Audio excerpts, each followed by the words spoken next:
Attention! Welcome to the Film Mages Podcast, where the popcorn is our ammunition, the couch is our foxhole, and the cinema is our place of worship.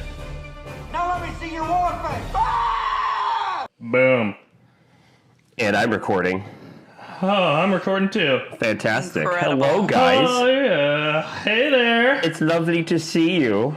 Wow, look at that. It's a distant Nicholas. It's yes, I'm far away. I'm 3 hours ahead of you guys. Or behind you. What am I? Behind or ahead? What's that? No, you're ahead. We just had, Alexis and I literally just had this conversation. Yeah. Alexis was like, it's 8 for him. And I was like, no, it's not. No, it's not. It's not 8 It would be if I was in that Hawaii. backwards. Yeah, no. No. So, Mick, what's the future like?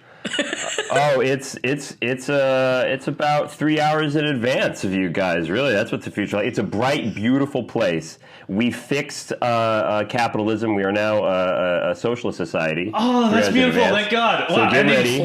in Florida, no less. Of all places. That's a twist. That's a hell of a twist. Hello, everyone. We're the Film That's Majors. a gear change if I've ever heard one. Oh, yeah. Hi, I'm Zach. Alexis. And I'm Mick.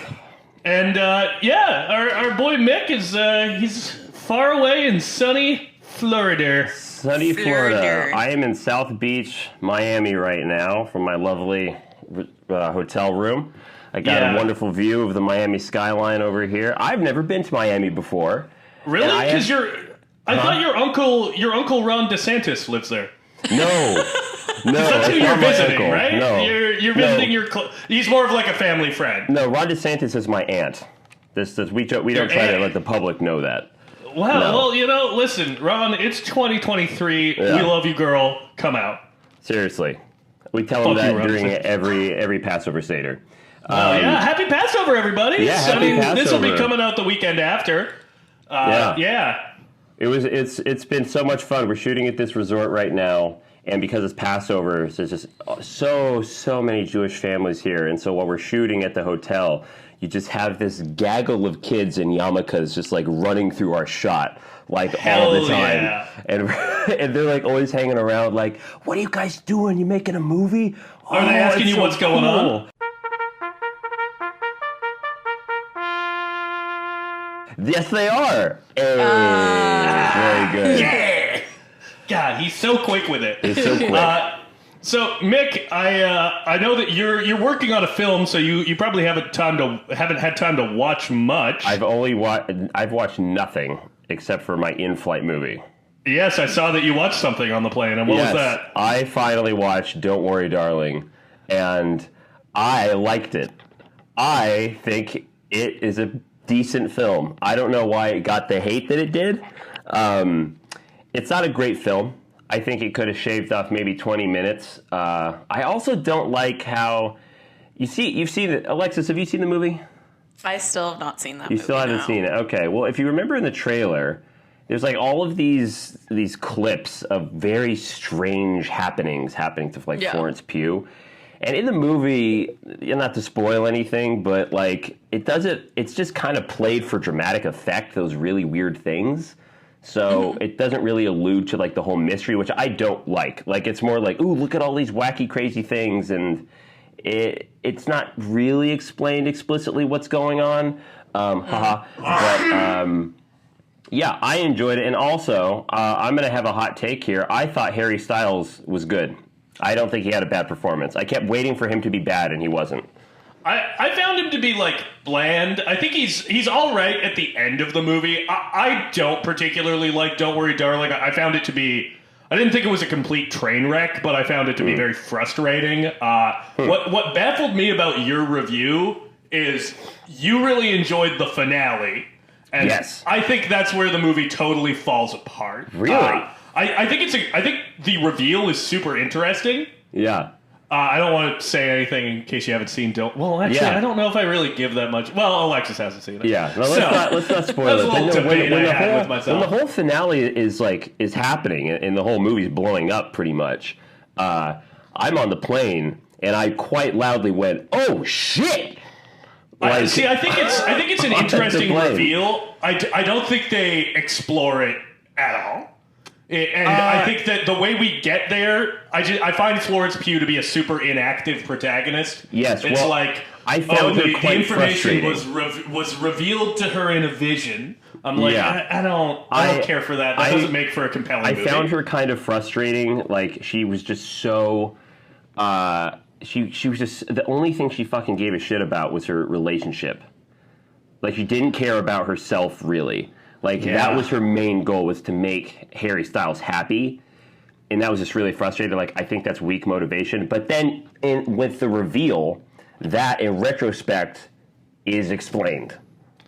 Why she is the way she is. And that, to me, alleviated those frustrations. Where I was like, oh, okay, no, she's not a weak character at all. It's just she's been robbed of agency. I think the reveal... Is this like a Stepford Wives Well, I was going to say, I really like the Stepford Wives, both the 70s I do too. and the Nicole Kidman one. I've only seen the remake. I have not seen the remake. I saw the remake when it came out in theaters. Of course you did. You're a Nicole Kidman girl. Well, I am a Nicole Kidman and girl. you got to It's a remember that Nicole Kidman Christopher world. Walken is in the remake, too. So it's got Nicole Kidman and Yeah. Christopher Walken. And, Okay. and Bette Midler. Okay. I love her. All That's right. right, You guys Bette are kind of Midler. selling me on this. Okay.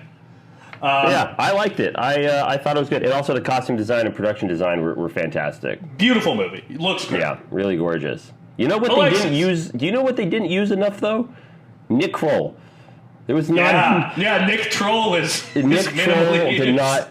They did not... Tragic. Olivia Wilde did not Tragic. pay the troll toll to get into the Kroll hole. to get into the Kroll's hole. You gotta pay the Kroll hole. No. Alexis, what have you been watching? Yeah. I have, in fact, watched nothing this week except for our movie. Well, I started my... Well, okay, so technically, yes, I've watched a few short films, but I'm a screener for a film festival. Oh, so what? I can't actually talk about them. Oh, cool. Can you tell us what film festival? Salute Your Shorts Film Festival. It's local to LA. I volunteered for it last year. Why? That's a funny I name. love that name, Salute Your Shorts. That's funny. Yeah. And it's local. I volunteered for them last year, and I bartended at the little tiny event that they had, basically. But it was fun, and they're very nice people, the directors, and the shorts that I did get to see when I wasn't bartending were so good. So I was like, oh yeah, absolutely. Would love to be a screener and get a free ticket to this film festival. Hell yeah. It is actually a very, very good place to just like go and like network, because you're just meeting a bunch of people that are either like into making like shorts, or they are like also directors or actors, but like on a smaller scale. So Cool. yeah. Nice. Fun. Well, I've watched a whole fuck ton of movies. Oh, good. And I feel like I finally broke my mid-movie slump. Although I good. did have a few duds. So last Sunday I went and saw a film called Revolution, which is directed by Hugh Hudson, who made Chariots of Fire. It stars Al Pacino. It was a Q&A that's right. screening. You went to the Q&A, right? Yeah. Nice. Mick's boy, Al Pacino, was there. My boy. He was lovely. He was a very warm, funny presence. Yeah. It was the Q&A was moderated by Bernard Rose, who directed Candyman. Oh, cool. I had a very brief chat with him afterwards, which was very cool. The movie itself, not the best. Okay. It was a director's cut where they added a bunch of like narration. That's like Al Pacino's inner monologue. Yeah. Because he's a very silent character. Right. Not needed. Movie probably would have gone up like a half a star for me if that wasn't there. I'm interested at some If there point wasn't to a see. voice of God. Yeah. God help Because you it's if not- you use... God help you if you use voice of God. Yeah. If you use narration, God help you. Adaptation, folks. Watch it, because I Yeah, have good it, and I movie. hear it's good. It's a good movie. But yeah, Revolution is all right. Didn't love it. Then I watched Tigers Are Not Afraid, which is That sounds familiar. It's a ghost movie from Mexico. right, I thought it was phenomenal. That is that's going on my watch list right now. It will come back when we discuss our big topic. Okay. But I thought it was just a really beautiful movie. Issa Lopez directed it. I watched it because of another podcast, which I'm going to give a shout out to. We've had a promo on their podcast before. Are You Afraid of the Dark Universe, which is a podcast that writes screenplays to build out the proposed Universal Monsters cinematic universe that was started and ended with The Mummy 2017. Wow.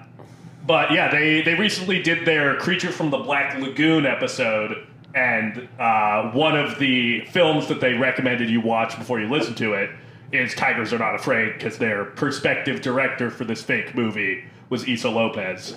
So gotta thank those guys, Dylan and Dalton, because you introduced me to a wonderful film. Excellent. Then I watched Terrifier 2, which I did not really like. If you're like a huge... I haven't seen any of those yet. I have not been able to get through Terrifier. Yeah, I've heard they're mid.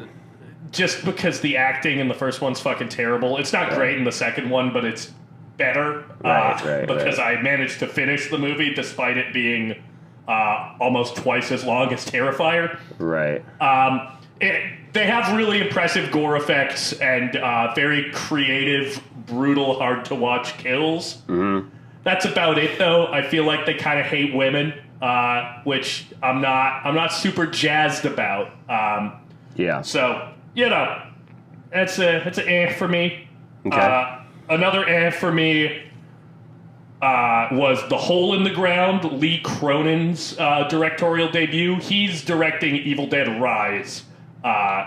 So made me a little bit nervous about this new Evil Dead movie because his directorial debut, it's okay. I wrote in my review that it kind of feels like 2010's horror movie, The Movie. Yeah. Because it's like, oh, what if this was a metaphor about parenting? And, oh, let's do the shot where the camera flips upside down as a car drives into the unknown. Dude, like they do in Midsommar. And about, yeah, dude, I know. I've never seen that before in, like, every horror movie in the past 5 years. Wow. Jesus. I will say the, folklore monster they're playing with in this movie, I was a big fan of. It's something that I've always found very creepy and had not seen explored in a film before. So I'll give that a shout out. Movie looks all right. Cool. I'll be the judge of Lee Cronin when I see his Evil Dead movie. I can't wait. I'm so excited for that. Yeah. And then I watched Air, a film that our roommate worked on, which I thought was very fun. Yeah, The In-Roommate. The In-Roommate. I watched Air, which is Ben Affleck's new movie about Nike. Yeah, I'm excited to see that. You know, I have to give him credit. He made a film that I enjoyed where Phil Knight is kind of a good guy, and... See, I'm surprised that doesn't alienate you, because just the idea of that alienates me. Yeah, isn't doesn't that feel evil? Yeah, Yeah. So for reference, Phil Knight, the founder of Nike, he went to the University of Oregon, which is in the town that I'm from. Right. Which has been nicknamed the University of Nike, and there's a book called The University of Nike about how Phil Knight has kind of taken control of that school. Oh yeah, he owns that school. Yeah. Yeah, and that's why I always hate driving through campus. Yeah, for many years. For many years would only give money to the athletic programs. Yep. All of the buildings at U of O were old as shit, and then you'd have like this space age glass building with like a moat around it that was a study center for athletes. That glass building is just a gym that no one uses. I would drive by it every night on the way home from work, and it'd be empty because all the U of O students or all the U of O athletes, God knows what they're doing. Yeah, probably violating someone at a fraternity, knowing that. My God, yeah, been a lot of scandals about that, but. Overall, I still did enjoy Air. I think it's a solid adult drama. Lots of good performances. Matt Damon's great. Jason Bateman. Go back and listen to Game Night. Yeah. Oh boy. He was very good. And then finally, I watched How to Blow Up a Pipeline, which is... you saw that. Okay, how was that? In contention for my favorite movie of the year. Really? I'm really excited to see it. It's a toss-up between John Wick 4 and this. And had a blow. This I love movie. that. That's good. That's good choices. It's like, it's a very good, like, you know, environmentalist piece, but Right. even more so, it's a great thriller. If you Nice. love the movies The Wages of Fear and Sorcerer, like Mick and I do, that's Hell the thing. yeah. That's the thing Really? it reminds me the most of. Oh, It is man. a tense ass movie about, are these people gonna blow themselves up prematurely? That's it's great. really, really stressful. I can't wait to watch that. And, you know, for all our listeners know that we're big supporters here of so I think we're a big fan. We're really excited to watch this film. Isolate that audio. Jesus. We're big supporters of that in Minecraft. In the game Minecraft, we're supporters of it. Wow. I got, you know, nothing, you I got know. nothing for that. I've never played Minecraft. Well, you know, it's just, you know, if we were in the great game Minecraft, we might support each. Wow, well, I'm impressed you've been watching so many movies. Good for you. Yeah, I you know, can't just, wait to not be working again for a little bit so that I can do that as well. Yeah, well, you know, several of my friends are out of town. My girlfriend is out of town for Passover. So She enjoys you? know, she, I believe, is in New York right now. Oh, okay. Nice. But yeah, Cool. I Wait, you Zach, know, didn't have I anyone gotta- around, so I watched a ton of movies. I got to tell you, so furthermore on what's going on, so on Friday night, we did a shoot. You saw my story. We did a shoot on a bunch of boats where we did this watercraft stunt. Well, I'm sure you hated that. And I know. I was in a boat movie, which, first of all, made me really excited for the next month here. Well. And you know who was the stunt coordinator? Mark. Yeah! Mark Riccardi is the stunt coordinator. So I have pictures of Mark just I was on a speedboat with Mark as we're zooming through like past like the Miami skyline, and I said, "Hey, you must be happy they don't have to like fly out of this boat." For those of you who don't know, Mark Riccardi is a stunt coordinator that Zach has worked with, and Yes, I worked with him on with. Emily the Criminal. And he is John Travolta's stunt double in the seminal film Face Off from Yeah. John Woo. He man, great guy. So anyways, I just wanted to tell you that now Fuck yeah. it seems that our boys are tend to be Italian stallions. We got Al Pacino and we got Mark Riccardi. We'll just keep adding it to the list. Yeah, we make a list of cinematic Italians we've worked with. Yeah, that's good Alexis, stuff. you meet any Italians lately? Yeah, any Have I met cinematic any Italians? Italians? Yeah, you met any Italians in the biz? No, grazie. Mangia mangia. Wow, nailed it. Whatever. That's a word. Mine's actually a word. Yeah, mine's just mangia mangia. That's, you know, also a real Italian saying. Let's get out of what's going on.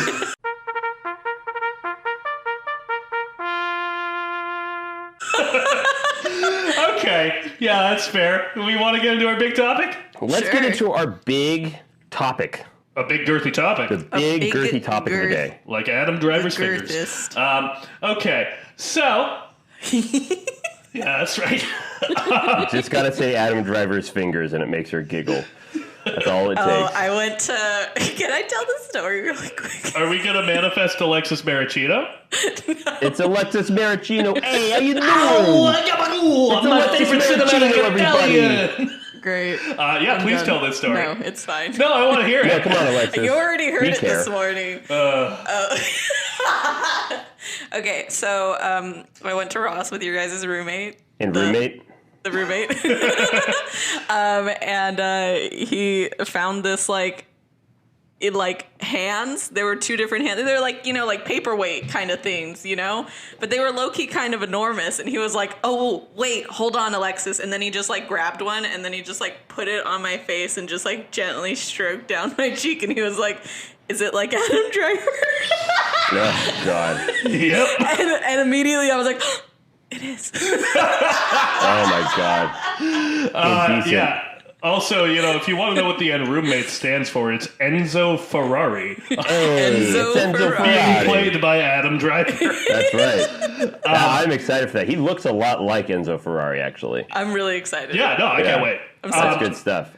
Oh, so- speaking of which, okay, that story reminds me of something just really quickly. You know what I fucking hate?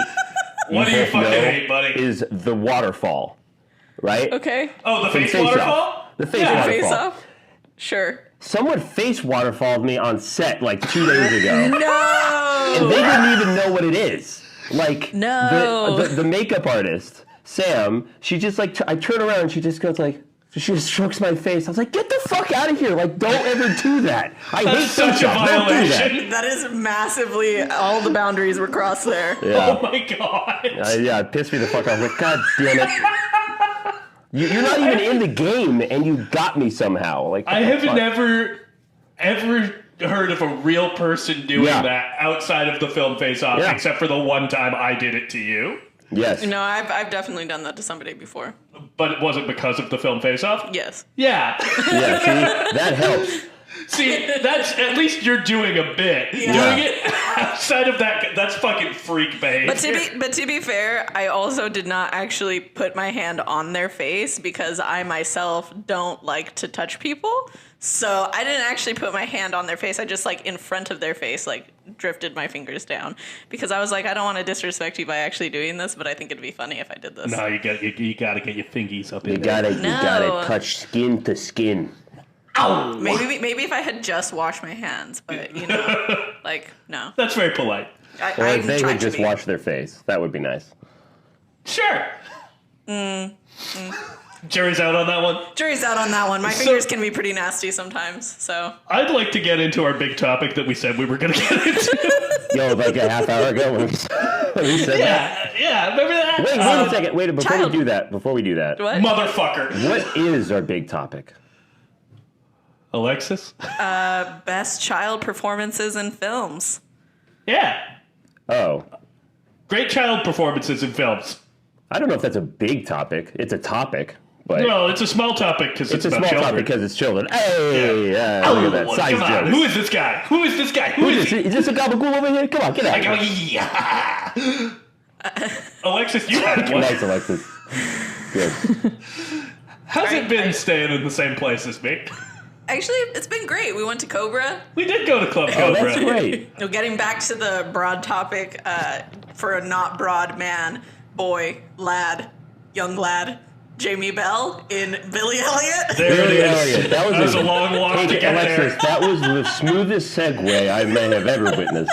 Alexis Again. Maricino with boy, small boy, man, child, Jamie Bell. Lad, Listen, little it's lad. Paul Levizia Alexis Cop. We all know this. Oh, yeah. Another one of Alexis's famous nicknames. She just blarted all over the place. Oh, yeah. Yes, she did. Yeah, but so Jamie Bell, Billy Elliot,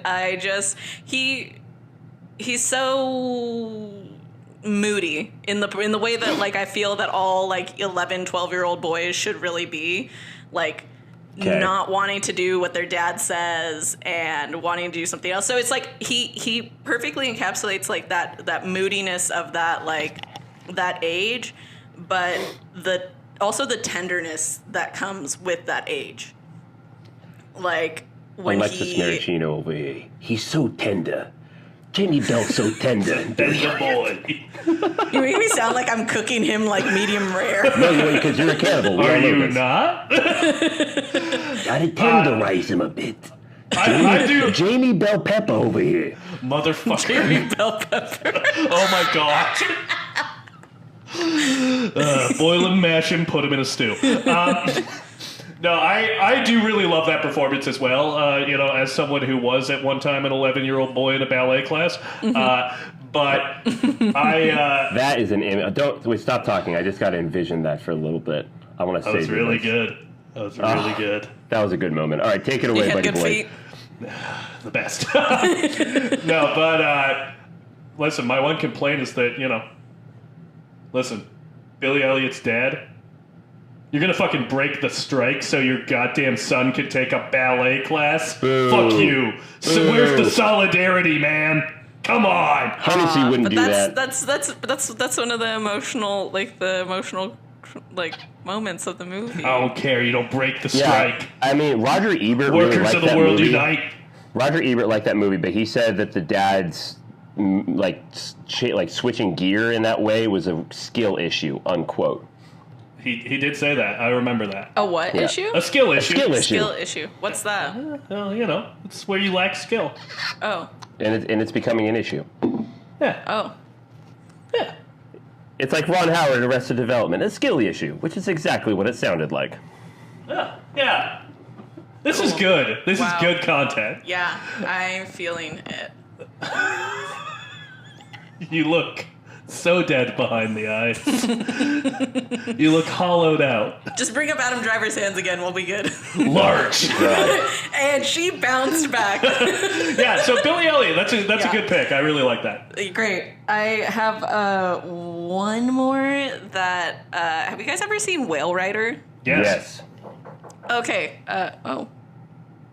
Who's that knocking at the door? Wow, this is not a bit. No, there's actually someone at the door. Is it the Gabagool?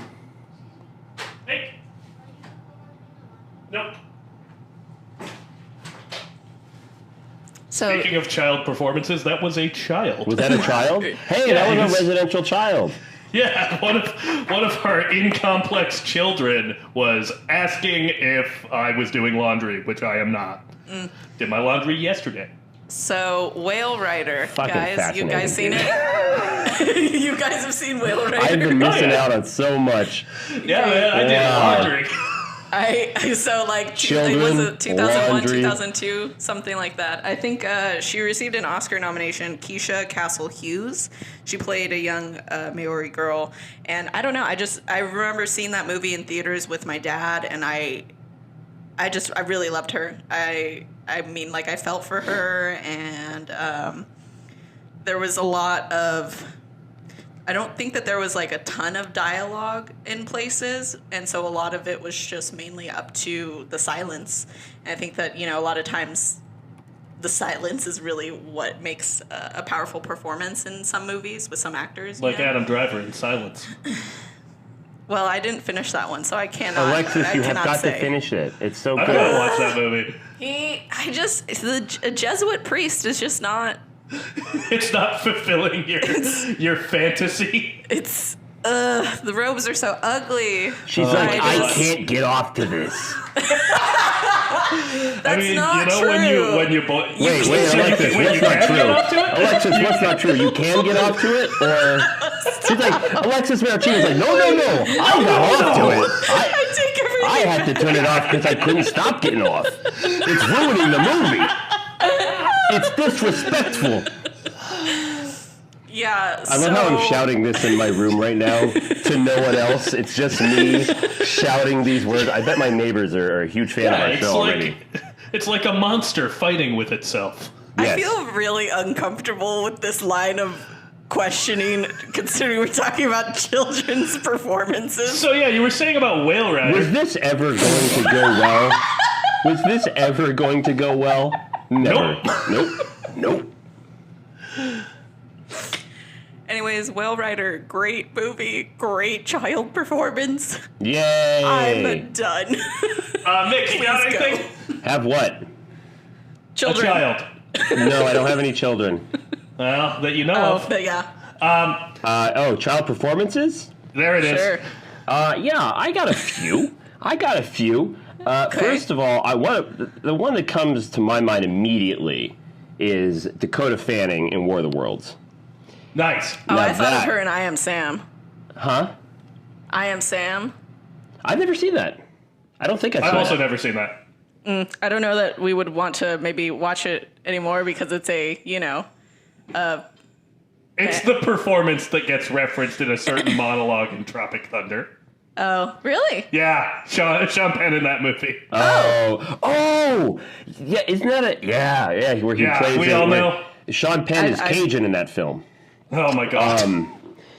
So yeah, Dakota Fanning in War of the Worlds is fantastic. Correct me if I'm wrong, but that's kind of the movie where she really skyrocketed. Like she had already been establishing a name for herself, but after that, at least to my recollection, she was everywhere.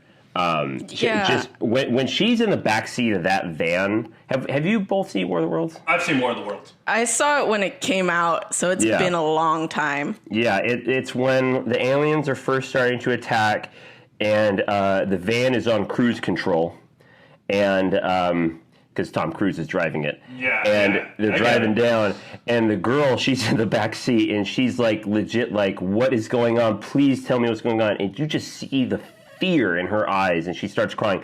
It's still one of the most, not just child performances, I'd say it's just one of the best performances in a movie. It's so fucking good. Yeah, she's great in that movie. And then I also got to give a shout out, stand by, to Fernando Tielve in The Devil's Backbone. He plays the main kiddo in that. And he is, I think he's like 9 or 10 in that movie, and he carries the whole film. You may say that Fernando is the backbone of The Devil's Backbone. Of The Devil's Backbone. Nice. Yeah. Nice. So if you have not seen The Devil's Backbone yet, I've talked about it so much, and I probably will never stop talking about it. Thank you again, Michelle Cartier, for lending me your DVD of that film. Damn good movie. Yeah, that's a great film. Yeah. So I'd also like to shout out a late career Spielberg child performance, and that's AI. Haley Joel Osment in AI. Yeah. That is a heartbreaking movie. Yeah. And a really bleak movie about how, like, love is a curse and love with no context is one of the most selfish things in the universe. That definitely sounds like something that was germinated from Kubrick. That seems very Kubrickian. I don't know. After seeing The Fabelmans, that feels very Spielberg. It's also that's the only movie that since Close Encounters of the Third Kind that he had sole screenwriting credit on it. That's interesting. I don't know if I don't think The Fabelmans ever says that love is a curse. I would never go that far. I think that Steven Spielberg is someone who has a pretty dour worldview, and I think it's evidenced by that kind of. Is it dour? Is it this realist? Like the little column A, little column B. I think you really start to see that in his early 2000s period, though, with the three-hander of sci-fi movies in AI, Minority Report, and War of the Worlds. Those are all incredibly bleak films. Well, I mean, that was also, you look at Minority Report and War of the World, those post 9/11 sci-fi films. I mean, it's written all over it, just like the whole dour, sad. Oh man, so depressing kind of vibe. Yeah. But Haley Joel Osment is like the key to AI working, and he's phenomenal in that film. I mean, obviously also The Sixth Sense, but AI I feel like gets a little slept on sometimes, and he's like one of the best performances of the 21st century for my money. I think he's so good in that movie. Wow. And then the other movie that I was talking about earlier is Tigers Are Not Afraid, which the entire cast of that movie is made up of, essentially the conceit is these are kids who have been orphaned by the cartel. Mm-hmm. And Paula Lara and Juan Ramon Lopez as Estrella and Shine are both like phenomenal, but all the other kids are great too. Rodrigo Cortez, Hansel Casillas, and I think those are the only other kids that I can think of. Anyways, but yeah, just a real great like ensemble cast of very young kids. Like I don't think any of these kids were older than like generously 10. And all give phenomenal performances. So those are some child performances that I love. Can I shout out a couple more? Shout out a couple more. Woo! Saoirse Ronan in Atonement. Saoirse Ronan. Good choice. Abigail Breslin in Little Miss Sunshine, because the movie does not work without her. Still gotta see it.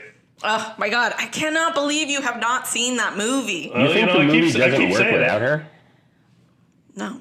Really? Her or Alan Arkin. Wow, but I don't know. You have Toni Collette, you got Greg Kinnear, you got Paul Dano. Like I think like you could. I think that movie still works even without her. She's great. Don't get me wrong. She's fantastic. But I think the movie is. I think it still stands up on its own just in terms of story too. Sure. It's not like Abigail. I don't know if Abigail makes the movie, but no, it's definitely an ensemble movie. I'll tell you that. But she's really the heart of the family. So I think that everything really truly revolves around her, and us really understanding the family's devotion to her is kind of like pitched on the fact that we really love this little girl. Yeah. And we find her relatable because, you know, like, I mean, this is like a pretty early movie where like you're basically exploring like, oh, maybe we have unfair standards even for children when it comes to like their bodies and everything like that. So I don't know. I think that the movie kind of hinges on her as being a likable character. So I mean, like, of course, you can't take away the fact that those are just all great performances, you know. But she's like the emotional center of the movie. But she's very much like the emotional center of the movie. So the I don't know. anchor, if I may use a nautical term. Yeah. Yes. You may not. As you always do. You're banned. And then yet another person before they became famous, Mr. Tom Holland in The Impossible. Oh yeah, he's good. That's probably my favorite Tom Holland performance. He's really good. Yeah. Yeah. And The just Impossible? The Impossible. I still haven't seen that. That's the tsunami movie, right? Yeah, Ewan McGregor, Naomi Watts. I gotta watch that. Yeah, Tom It's Holland's really great good. in that movie. That movie, like, there's this moment where, like, after the flooding has stopped and the mom is finally, like, kind of, like, gathering, like, the kids that she had next to her. Like, I think she only had, like, 2 of them. Mm-hmm. And she, like, there is literally, like, a cut of her skin, like, above her breast that is just, like, hanging open. And it is so graphic and just, like, immediately I'm just, like... it's like one of the worst things, and you can see like Tom Holland like look at her, look at that, look it up, like not know what to do, and that happens like multiple times where it's just like, oh, this kid is like very much dealing with something that he's never seen before, doesn't know what to fucking do. It's terrifying. Like when he's in the hospital and his mom starts to like throw up, and then it turns out she had fucking like fishing wire in her throat. Yeah, fuck, that's so brutal. Oh my god, yeah. Yeah. It's rough, and I fed he sold it on the rough. So Final Holland one. selling it on the rough. You heard it from Alexis Maricino. Hot takes from Alexis. Maricino. Final one I want to shout out is Anna Cobb in We're All Going to the World's Fair.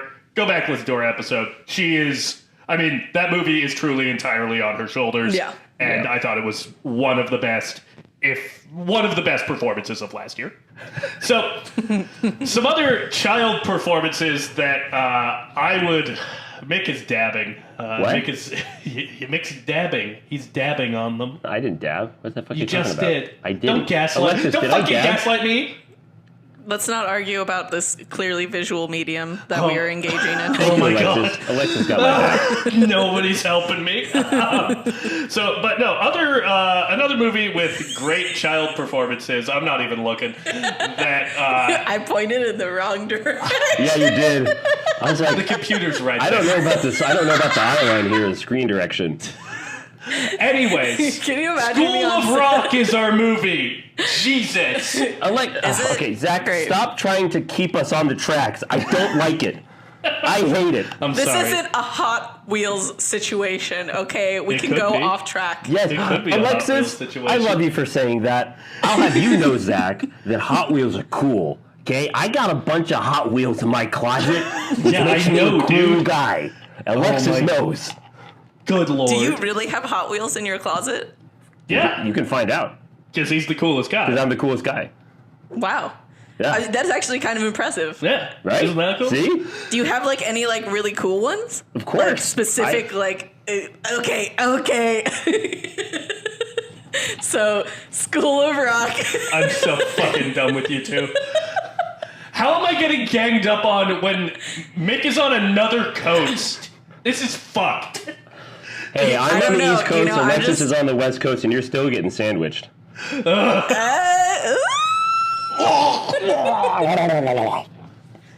You guys make the most disgusting noises.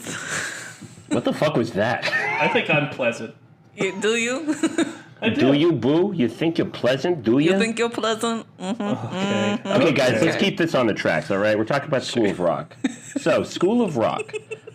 This is a great picture, if I do say so myself. Alexis, it was a fantastic pick from you. Who would like to read the description of the plot synopsis?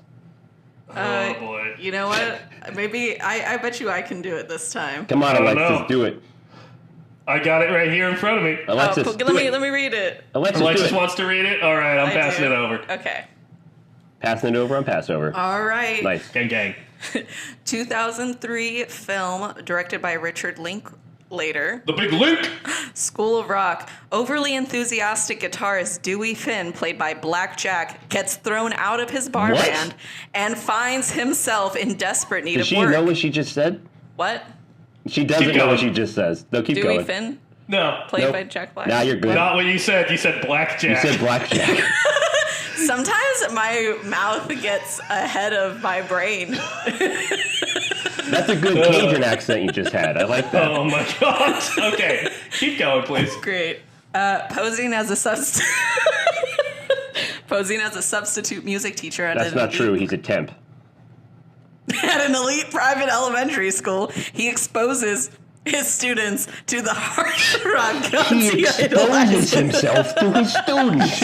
I'm just gonna read this. No. Come on, Alexis, you got this. Jesus, she doesn't got it. Okay, so listeners, she is now handing the phone over to Zach because she in fact cannot do it without laughing. Overly enthusiastic guitarist Dewey Finn, Jack Black, gets thrown out of his bar band and finds himself in desperate need of work. Posing as a substitute music teacher at an elite private elementary school, he exposes his students to the hard rock gods he idolizes and emulates, much to the consternation of the uptight principal, Joan Cusack. As he gets his privileged and precocious charges in touch with their inner rock and roll animals, he imagines redemption at a local battle of the bands. So one thing that's just not true in that description, he's not posing as a music teacher. No, he's not. Again, who writes this stuff? Google. Weirdly, Alexis Maricino. Starring Black Jack, who exposes himself to his students. Can we start a new bit where, like, instead of reading the online, each of us comes up with a short if we want to start writing little synopsises of the movies, that'll probably be way better than what's on the internet. Yeah, but we each write it for a different person, like John Mulaney. So yeah, like I'm gonna write it knowing that Zach's gonna read it, and I'm just gonna make it really racist, just so that we can have you on, just so we can have you saying that on. Like Stefan, we'll read it off of cue cards. You know what? Okay, yeah, going forward, I'm down for that. But yeah, This movie was like a childhood staple for me. I would have been probably, let's see, when did School of Rock come out? It came out on September 24th, 2003. I was 4 years old. Wow. You were 4 years old? I would have been turning 5 in a couple weeks. Wow. But yeah, this movie hit at like a perfect time for me. It was in our like DVD shelf rotation at my house. And probably between the ages of I probably watched this for the first time when I was 7, 8, something like that. From that point until I was probably 10 years old, it was in heavy rotation. I loved this movie, and it's nice to return to it and realize that even though this is a family comedy, it holds up as fucking funny. This is a funny 100%. Movie. It is not just sweet and heartwarming. It is funny. I had not seen this since I was a kid because, like you, Zach, it was probably the movie that I played the most for a long time. I was 8 years old when this came out, and something I've talked about before on the show is I went to a very small school. I went to a very small town growing up in Oregon, and I distinctly remember that when School of Rock came out, it was the movie that we were all talking about. And I remember I was in computer lab, and I looked down, and they were like a bunch of my fellow classmates, a bunch of boys, were making PowerPoints of all of their favorite rock bands. And it was like Led Zeppelin, Rush. So all these kids in the early 2000s was now listening to some of the best music ever made because of this movie. And that, honestly, this movie itself really was a big education for me, just in terms of what good music is. And watching it again today, it's just so cool. Kick-ass soundtrack. Such a cool movie. Yeah, it really was. Wait, can you tell the story about Led Zeppelin? Oh, yeah. So, for those of you who don't know, Led Zeppelin in the past was notoriously guarded about their music being in movies. Yeah. He's barely in anything. And as you might know, this movie features Immigrant Song, which is Led Zeppelin song. Classic. There's a point where Dewey is driving his van, all the kids are in it, and they're all listening to Immigrant Song. The way they got Immigrant Song was when they were shooting the big Battle of the Band sequence at the end of the movie. They filmed a video where Jack Black pleads with the band to allow them to use Immigrant Song, starting with something like, Gods of Rock! Like, he just gives this impassioned speech to get Led Zeppelin to allow them to use their song, and they sent the video to Led Zeppelin, they loved it, and they let Linklater use their song. That's fantastic. Which speaks to the baked-in megawatt charisma of Mr. Jack Black. Literally. No one else could have been Dewey. This movie was, I believe, written around Jack Black. I would imagine so. It was, the notion was, I believe, was it Linklater? Or maybe it was just Mike White who wanted to do a project with Jack Black and wrote this for him. Right, It was kind of right when he was on the verge of breaking out as like a movie star. He had like a few big supporting roles. Shallow Hal. Yeah, there's one movie. Yikes. What is it? Is it called Orange County or something? I'm gonna blank on the name of the movie, but he had a supporting role in High Fidelity. He was in High Fidelity. Wait, I think Joan Cusack's in that movie too. She probably is. They were in a lot of movies together. Yes. Yeah. There's a movie called Orange County where Jack Black played a supporting role. He was in Mars Attacks briefly. He is briefly in Mars Attacks. But anyways, the year before he's in Orange County, he's starting to gain some notoriety, and then this movie explodes him into the cultural consciousness. Yeah, and rightly so, because this is a star-making performance. You have everything that we love about Jack Black is in this movie. His, hard-rocking persona, his intense physical comedy, his ability to riff and make insane noises. Yeah, and him being a legitimately good musician. Yeah, and one of the masters of eyebrow acting. Yes. Literally. Yes, when he's watching them play classical music and he's just doing that rolling eyebrow thing. Oh, it's so funny. It's so good. It is an iconic shot. Those eyebrows in this movie just sell so much. I also want to shout out Mike White, who is both the writer of this movie and plays a character with one of the great comedy names. Yeah. Would you like to say it, Mick? No, go for it. Ned Schneebly. Yeah. So you know what's so funny? So I'm taking notes, right? And I'm like writing down Ned Schneebly might be one of the lamest names ever. And I'm like, how do I even spell Schneebly? And as I'm writing that, it's when Jack Black is trying to write Schneebly and he can't do it. So I'm like, God, both of us, man. I don't know how to spell that. Mr. S. Mr. S. You know what? Why don't you just call me Mr. S? Yeah, I love Mike White's performance in this. I feel like he's so good. He wasn't one of the elements as a kid that like really hit for me. I agree with you, but now watching it now, as an adult, him talking about his relationship with his overbearing girlfriend, played by Sarah Silverman, and going, "Things are going really great." Just completely shrinking. The adult themes in this are so much better now that you're actually an adult. Are we going to talk about the one joke? Which one? So there's a point where Dewey is at a parent-teacher conference and he is exposed for impersonating Ned Schneebly and not being a real teacher. And he's giving this speech to these parents and he's talking about how great their kids are. And he eventually just goes, "Look, I just want to say, your children have touched me. And I'm pretty sure that I've touched them too." Yeah. And then we get like because I want to talk about the filmmaking of this movie, because this is a very well-made movie. Yeah. We get like 5 perfect comedy cuts. Yeah. We see that information sinking in with the parents. Yes. We cut back to close on Dewey feeling like he's nailed it. Yeah. Cut back to the parents starting to Oh my god! Yeah. freak the fuck out. Yeah. Dewey realizing he's fucked up, and then hard cut to Dewey sprinting down the hallway of with the his school. 2 guitars. Yeah, as the parents are chasing him. In a mob. Yeah, that's hilarious. Bro, the earlier part in the movie where he's like, sell my guitars. Would you ask Picasso to sell his guitars? Yeah. That's such a good line. Oh my God, he's an idiot.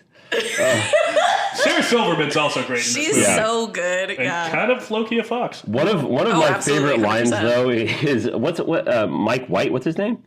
Ned Schneebly?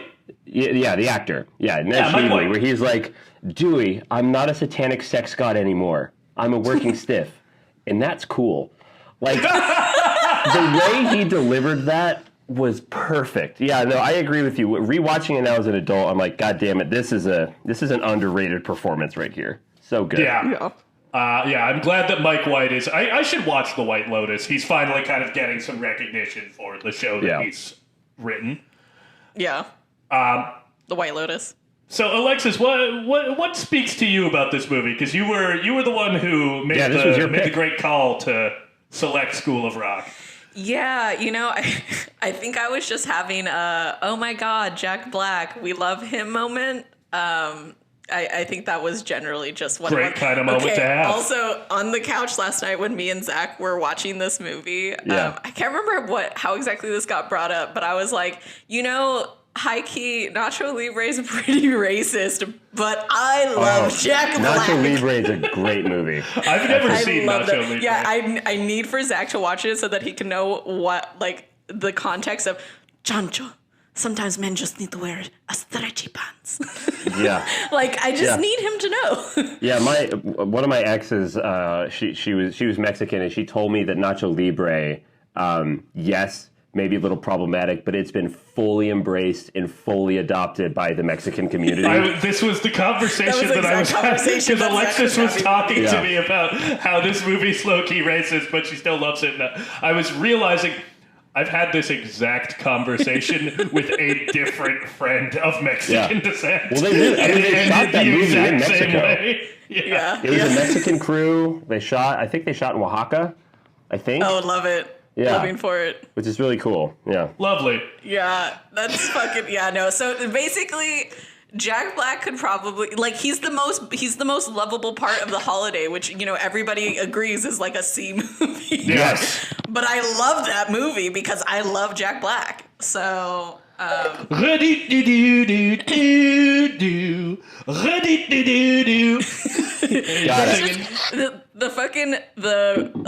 even just recently within the last year, Jack Black audio from School of Rock has been trending on TikTok.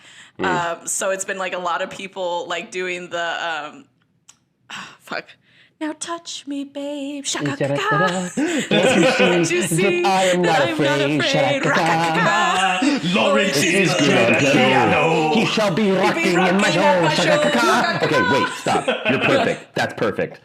Yeah, literally, that moment, I was dying on the couch when this happened. Yeah, I have a question though. Wait, so did I hear him right when the keyboardist, the pianist, excuse me, he's walking up and he's like, "Hey, you, what's your name?" And he goes, "Danny." "Lawrence, have you played keyboard before?" Was that the line? No, I don't think so. No. He doesn't. Oh, okay. Because I was like, "What the fuck?" I think were you smelling toast at the time? No, I was smelling burnt popcorn though. Okay, So that's close. I'm glad you brought that up because I feel like that is the other element of this movie that totally works, and it's kind of the really sweet thing about School of Rock is the ways that he empowers these kids and gives them confidence because of his sincere ideological belief that rock and roll is the most powerful, transformative force in the world. Wait, can I read a quote from him? Yeah. "Once I get up on stage, start doing my thing, people worship me because I'm sexy and chubby man. Yeah, his whole speech to Tamika about how she shouldn't be insecure for being overweight because, everybody wants to party with Aretha. Yeah. Hell yeah. Yeah, arguing for thick rights during the era of heroin chic. Literally. We salute you, School of Rock. Goddamn right. But yeah, I think that the movie hinges on him being so ideologically pure. Because if he weren't, this is a movie about a guy exploiting a bunch of children for his own gain. It's literally a Gen Xer trying to get a bunch of millennials to listen to his music. Yeah, exactly. But that never crosses my mind. No, because you love him. Yeah, he's doing initially he's doing the wrong thing, the conventionally wrong thing. Like literally, it's identity fraud. Yeah, is how he starts off, and he's doing it for the wrong reason because he's stealing work from his roommate. Yeah, and then he doesn't give a shit about the kids. Like I love it when he's doing the whole Schneebly bit, and then as soon as Joan Cusack leaves the classroom, is incredible. He immediately drops his act in front of the kids. Like immediately, who's got food? Who's got food? I have a hangover. Do any of you know what that means? It means you're drunk. No. Okay, wait. It means I was drunk yesterday. I love the line where he goes, "Hey, Miss Dumbum ain't here today, and I got a headache and the runs, so I say recess." That shit was hella funny. Is that the line that you wrote down? That was what I was literally about to say. So good. Okay. The other thing is just that his character development is perfect for the film because at the very beginning you can see that he's very selfish when he's on stage and in fact probably very selfish with his band, selfish with his roommate, and then by the end of the movie you see not only has he given so much of his heart to these kids, he's touched them and they've touched him too. But is that the tagline of the poster? Because that should have been. Yeah, I don't think the movie would have sold. Them too. Yeah, for the real. School of Rock. Linklater. Yeah, but at the end of the movie, he decides to do Zach's song instead of his song. Yes. Because he really wants the kids to shine. And I feel like he's finally kind of understood how to give back to his bandmates and how to be truly collaborative. Yeah, it makes him a better band member. Yeah, he's forsaken the pledge that he made the children take. I pledge allegiance to the band and to not fight Mr. Creative Control, and will not fight him for creative control. And will defer to him on all issues related to musical direction of the band. I love that. Thank you. I love the little setup and then callback in the end where, the conventional thing where you start off a movie and you have a character attempt something and they fail. Yeah. And then at the end of the movie, they attempt it and they succeed. And that's how you know it had the arc. And it's his stage dive. Yeah. In the beginning, he does a stage dive, he completely biffs it and eats shit. And in the end, during the Battle of the Bands, he does a stage dive and the whole audience catches him and they bring him back. It's just that little nugget. Good little storytelling. He definitely looks like Angus a little bit in those shorts. Yeah, they're for Angus sure. from AC/DC. They're for sure making him look like Angus Young. Yeah. And I love that Zach has a Slash hat, too, which is so great. This is Zach the Child, not Zach your host. Yeah, I got to tell Zach last night that when this is Zach your host, not Zach the Zach Child. your host. Last night, two things. Number one, the first time that I saw this movie, I in fact actually did not know who Stevie Nicks was. Same. Wow. I didn't even know that was a woman, so I was super confused. I'm sure I'd heard the song, whatever. And then also that I have actually seen Angus Young. I've seen AC/DC on their last band tour. Let me tell you. In high school, my freshman year, I went to go see the, what was it? Something Back to Black or... Back in Black? Blackjack. Blackjack. Yeah, the Blackjack story. Jack the Black. Jack. Jack, Black, Jack, Black. Oh, yeah. But Jack? I got to tell him that, so Angus Young famously, there's one song where he always, strips down, to his boxers. And is it You Shook Me All Night Long? I don't remember. It's been at least a decade. As a child, I was big into AC/DC, and it probably started with this movie. Yeah. No, I was big on AC/DC after I saw them. I was like, wow, this music's so cool. It bangs, So I got to see a 60, 70-year-old man stripped down to his boxers. Hell yeah. On stage. You know, normally I would say It's a that's kind of transformative gross, moment. but after seeing Danny Elfman, who is what? How old is he? 70, basically. He's like he's 70 basically. Seeing him shirtless, I was kind of like, wow, kind of working for me. Wow. He's still in shape. He's got tats. It's very punk. Yeah. That old 100%. man's doing something to me. Yeah. I say that all apparently the it time. only works with rock stars and Danny Elfman. And Danny Elfman. Yeah, rock stars. So I'd like to very quickly pivot and talk about the craft of this movie a little bit. Sure. Because one, I think it's so funny that like the one truly like hero's journey 3-act structure movie that I know Richard Linklater has made is this movie. Yeah. Like the other movies he has made are like Boyhood, Right. the Before trilogy, yeah. Dazed and Confused, Everybody Wants Some, which are both like Fast Food Nation. lackadaisical hangout movies. The only other like narrative 3-act structure movie, or I mean, you know, hero's journey type story that I've seen Richard Linklater make is Birdie, which is also a Jack Black vehicle. I've never seen that.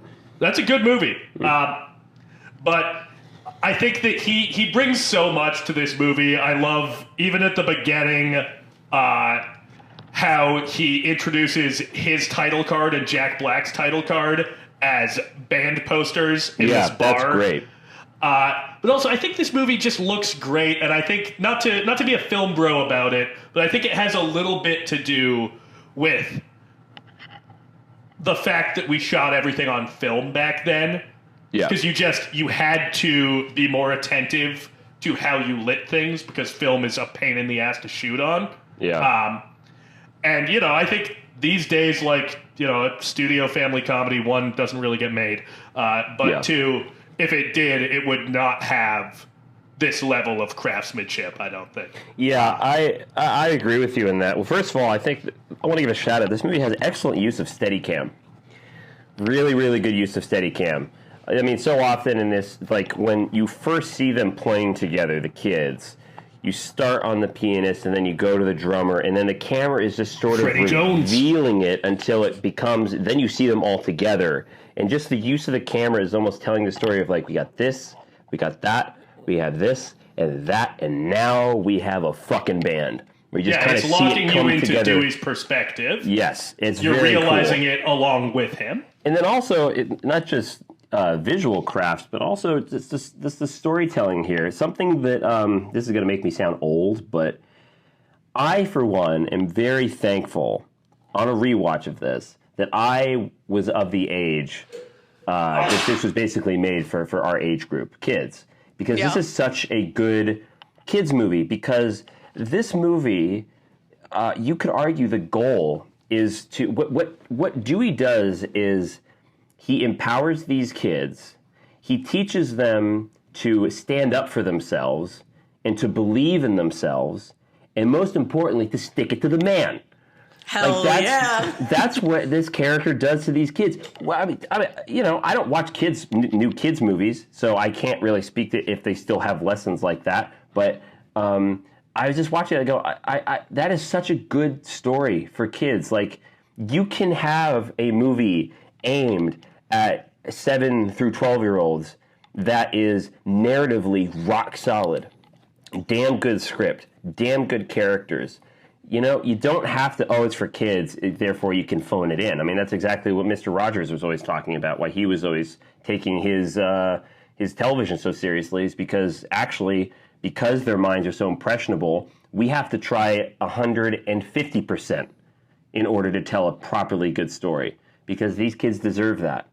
And I'll be honest with you, when I was watching it this morning, I actually got choked up a few times during some of the scenes with the kids, like when Lawrence comes over in the cafeteria and goes, I don't think I can be in the band I'm because, not cool. you know, I'm not cool. You're like, you have to be cool to be in a rock band. And Jack Black's like, he's not even doing it on purpose, his character, but he's just like, what? What are you talking about? Like, why are you saying you're not cool? And he's like, well, no one ever talks to me. And just those little moments with these kids that are struggling through, you know, we all know what it's like to, you know, grow up in school and how difficult that can be. This guy just empowers these kids so much. It's just so awesome. I damn good movie, man. I just talking about it, I get so jazzed up. Yeah.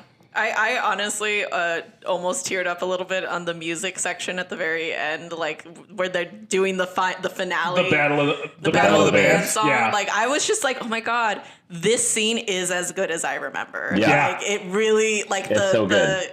the graphics that they designed for the band is so good. Like the flying, but one of my favorite moments actually is when Freddie is missing.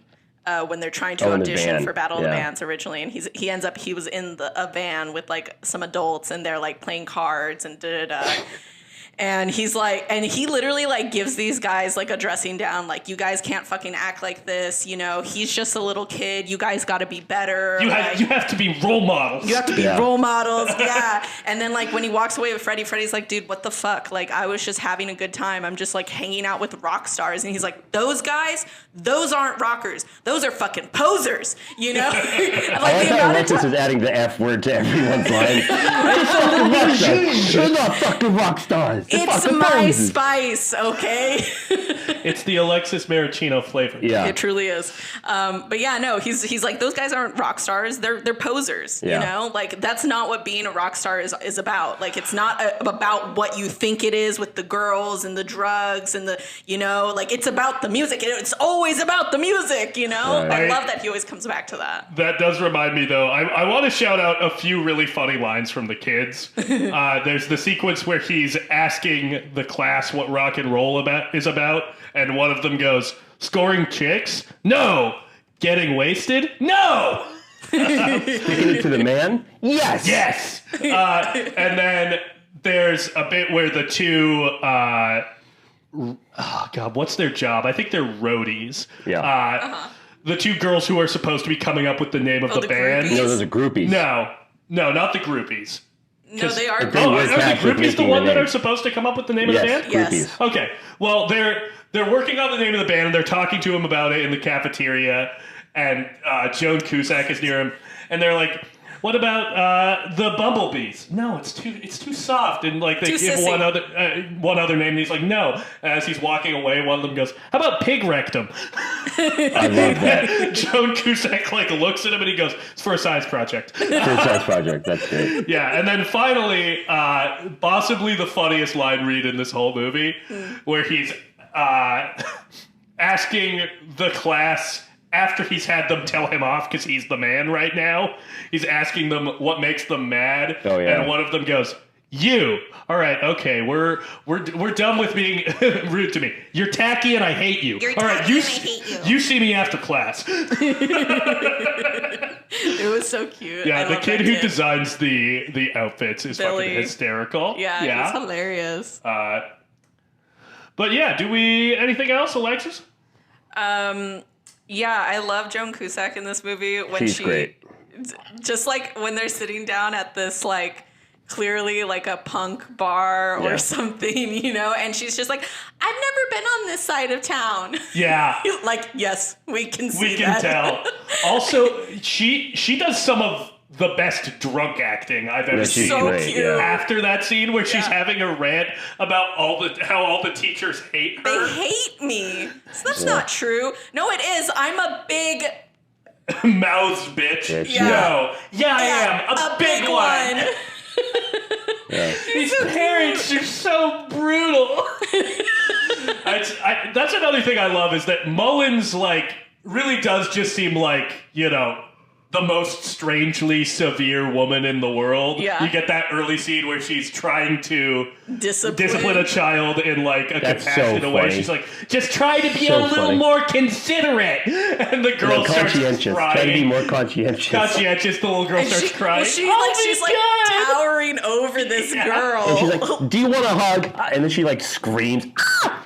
Yeah. But, you know, you realize that, you know, this is just a woman who, like, cares a lot under about being a pressure. teacher. Yeah. And She's is trying, under man. pressure from psycho parents, Yeah. which, like, you know, That's why- in recent years, I feel like, especially with COVID and everything, we have seen how fucking hard especially being a teacher at a prep school like that. Can you imagine how nightmare $15,000 a year? I'm sure they're gonna be bitching at fucking teachers whenever they fucking want. The more money you throw at something, the more you think you're entitled to your fucking opinion about everything. Yep, got him. Nailed their ass to the wall. Stick it to the man. Stick it to the man. Stick it to the man. Honestly, I'm not gonna lie. My mom has always said that she's, always been a little anti-authority, but I would say that maybe this movie helped me to realize that, the way that I am, stick it to the man. You gotta stick it to the man. Yeah, I love when the first lecture Dewey gives the kids is about the man. Like, well, who's the man? Oh, the man is everywhere. The man is ruining the ozone layer. And, basically is teaching these kids about late-stage capitalism a little bit and just how the man runs everything and the system is rigged and how rock and roll is a form of protest. Yeah. And he's teaching these kids that, and it's just so... But the man ruined that, too, with a little thing called MTV! Which is so true. So true. I have two more things I want to add before we wrap this up. First of all, very little thing. Just a shout out to this movie for having what's his name? The drummer, the kid. Oh, Freddie Jones. Freddie, also known as Spazzy McGee. I love how he calls him Spazzy McGee. Has him listen to a CD of Neil Peart by Rush. Great fucking drummer. I love that. And then I also love the line where he's trying to sell Mullen on the field trip of classical music. It's going to be Beethoven, Mozart, Enya, stuff like that. That shit was so funny. I never got that as a kid, but man, that made me laugh so hard watching that. And then, oh shoot, what the hell was I going to say is my last thing? Wait, sorry, take it away, I'll remember it. Well, two other Jack Black lines that I have to shout out is, it will test your head and your mind and your brain. Without a first-rate roadie crew, we'll never have a psychedelic show. Yeah, no, he's so cute. One of my favorite things that Freddie says at the beginning of the movie is, "You wouldn't come to work with a hangover unless you were an alcoholic. Dude, you got a disease." It was so cute. Okay, and then also, I think is it Tamika that he gives the Pink Floyd album to and says, yes. Great Gig in the Sky. Great Gig in the Sky. And I was like, yes, that's an excellent choice. Do you know that was improvised? That gospel that's in Great Gig in the Sky was improvised in the studio. Wow. I did know that. Yeah, they just told her, just go for it. Listen to it and go for it. And that's what's in the final track. Yes, but also they had her do it, I think twice, and then they asked her to try it again, and then she was like, no, you got it. Yep. They asked her to go again, and she was like, no, you got it. Hell yeah. Fucking love that. Yeah. They were paid very, very poorly. That woman probably, I think, maybe only got a couple $100 for doing that on that album. What the fuck, Pink Floyd? Come on, guys. One of my favorite bands, but what the fuck, guys? Yeah, backup singers, background singers are not always taken care of in the right way. I think I have a wall poster somewhere in my room. Have you guys seen The Wall? Yeah. Yes. Okay. All right. Well, Mick, anything else? Yeah. I'll say that I did not grow up reading or watching Harry Potter as much. I kind of got into that when I was just older, just to kind of catch up. And so many kids talk about how when they were growing up, they wanted so badly to attend Hogwarts. And as I was watching this, I realized that as for me as a kid, it was School of Rock. that was what I wanted to fucking attend. You want to go to the School of Rock. I want to go to the School of Rock. I want Dewey to touch me the way he touched them. Oh, my God. There's a couple of screws up in his head loose.